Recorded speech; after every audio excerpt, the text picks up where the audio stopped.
Ruto saa hii hata shetani yenyewe amemwacha afanye kazi Kenya. Shetani sasa alienda huko nchi zingine. Hapa Kenya ni Ruto ndio afanye kazi kwa sababu yeye ni rafiki na shetani wameungana hivi. Kwa sababu vitu ambavyo anafanya sio mtu wa kawaida. Kitu ya kwanza ana utu kwa wananchi wa Kenya. Wakenya wanaumia. Hebu maji mtu anataka kuongeza mkate. Mkate ukisoma hata kwa Biblia, Yesu alilisha maskini watu na mikate na samaki. Lakini huyo jamaa anaongeza. Huyo mtu ni mtu wa Mungu. Umejivalia ngozi ya kondo. Umejivalia ngozi ya kondo. Kule ndani ni umbwa mwitu. Kule ndani ni umbwa mwitu.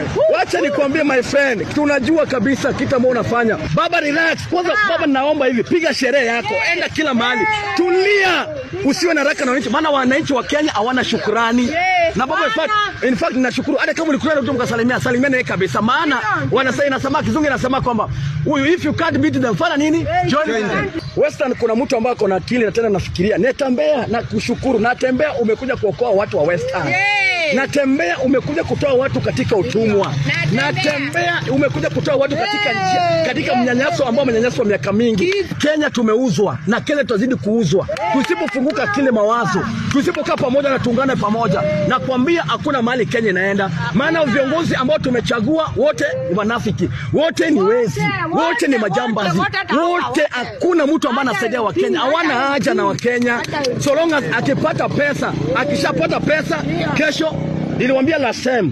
Ukiwa kanisani, ukitaka gari, mchungaji anakuombea.